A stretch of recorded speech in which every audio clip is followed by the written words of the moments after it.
Eeganas gara waldaa kanaatitti dhufee dhuunfaa kootitti jijjiirama guddaan ofirratti argee jechuudha. Wantoota baay'ee argadheera.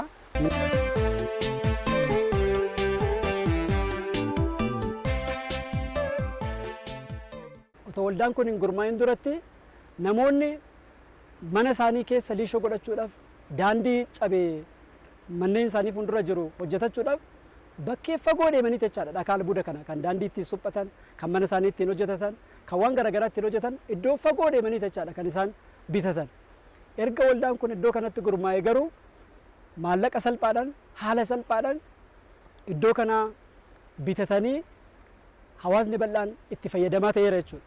Nutis akka kanatti hawaasni naannoo keenyaa albuuda iddoo kanaa ba'etti haala salphaadhaan argamee fayyadamuu isaaniitti gammachuu guddaa qabna jechuudha.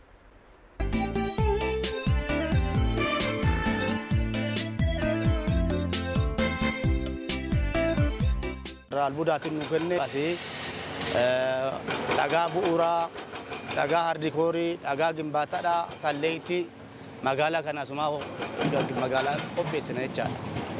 Kanaafuu nu alattan hojjetan hojii dhabduun gara nama 50 warri hojii dhabu jechaadha. Iyyannoo gaafannee mootummaa gaafannee mootummaan dhufee nu ilaalee akka dhagaa baasnu dhagaa kana nu ilaalee akka ittiin itti fayyadamtu nu godhe mootummaan.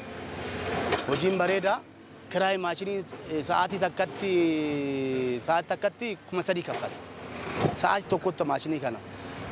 Oduu maashinii ofii qabaatanii baay'ee bu'aa qaba. Gara investimentii ceenaa amma nu waggaa lama gisee hojjenne gara investimentiitti ceena jechaadha. Amma karoorfanne baankiidhaanis maashinii kana qabsiisnee maashinii kana galchuutti irra amma bakka maashinii kana. Maashinii kana galchine isaan booda maashinii kana gisee hojjenne gara ce'umsaatti deemne jechaadha.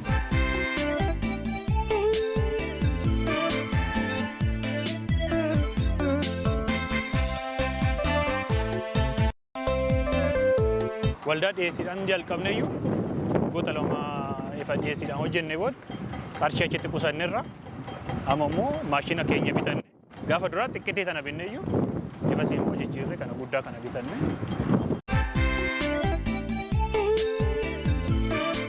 Kaayyoon keenya rabbi nu gargaare waan kana irratti fayyadamne gara investimentii biraatitti dabarree of jalatti qaama biraa hirmaachisnee hojii carraa hojii uumnee yaa jijjiirama guddaatti darbuudha. Taan immoo karaa mootummaatiin oduu haala nu mijeesse kan jennu tokkoffaa akka gabaa carraa gabaa nu uumuu oduu danda'ame gama mootummaatiin. Lammaffaa immoo gabaa duraan qabnu kan amma nu jalaa hir'ate sababa karaa haayiwee kanaan fe'umsa toonii isaa baay'ee nu jalaa hir'isan waan ta'eef innis karaa mootummaatiin oduu ilaalcha keessa nu galeetoo nu hir'ate.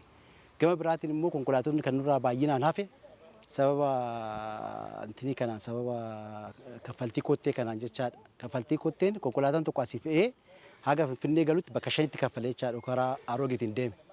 Tokko kan Adaamaa nu bira hin jira, Moojjoo seenuu hin jira, Bishooftoo seenuu hin jira, Dukamoo seenuu hin jira. Kana bakka 5tti kaffalee gala. Baasiin kun itti baay'ate waan ta'eef nurraa gabaa naafeetoo gara Bishooftuutti naannee jechaadha. Kanaan baay'ee rakkachaa jirra jechaadha. Tokko kana gama biraatiin immoo karaa maashinii itti argannu karaa liqiitiin oduu mootummaan karaa nu baneetoo risoorsii guddaa of harkaa qabna. Kana irratti hundaa'eetoo oduu mootummaan karaa liqii nu mijeesseetoo maashinii oduu qabaannee maashinii ofii keenyaan hojjenne yeroo gabaabaa keessatti jijjiirama guddaa agarsiisuu dandeenya.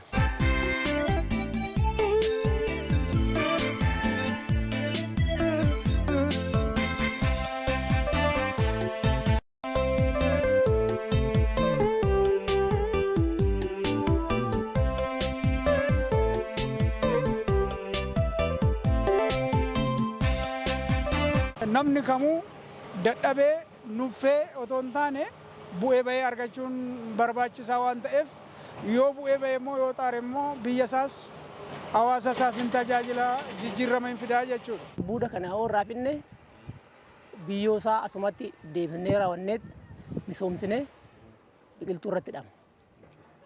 Hojiin hojjetanii yoo tuffachuu baatanii hojii hojjetanii hojiin ni jira. Garuu ispaaltirra ta'anii daandii gubbaa ta'anii araada adda addaatiin qabamanii waan hin taane keessa galuurra dhufanii yoo hojjetan of jijjiiruu hin danda'amu.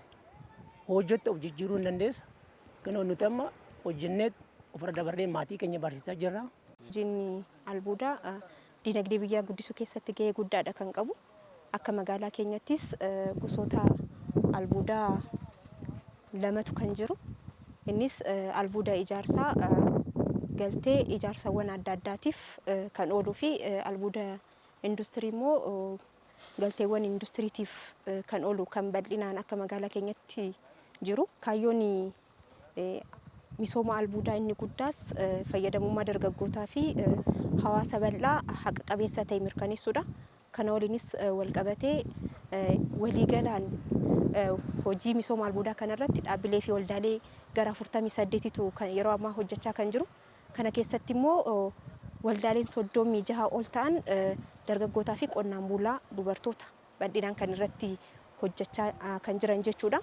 Waliigalaanittis immoo carraa hojii uumuu waliinis walqabatee keessattuu hojii dhabeeyyiidhaaf carraa hojii uumuu irratti misoomni albuudaa gahee guddaadha kan qabu.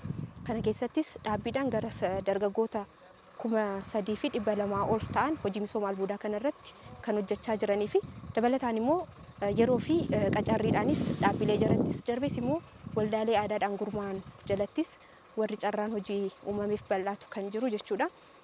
Inni kan biraa dinagdee magaalaa guddisuu waliinis walqabatee caalmaan isaa akka kaayyoo lammaffaattis kan qabannu misooma albuudaarraa galii argamu deebisnee misooma magaalattiidhaaf akka oolu taasisuudha. Kana waliinis walqabatee hojii hangammaa hojjetameen gara miliyoonii 44.6 waliigala misooma albuudaarraa kan galeedha jechuudha.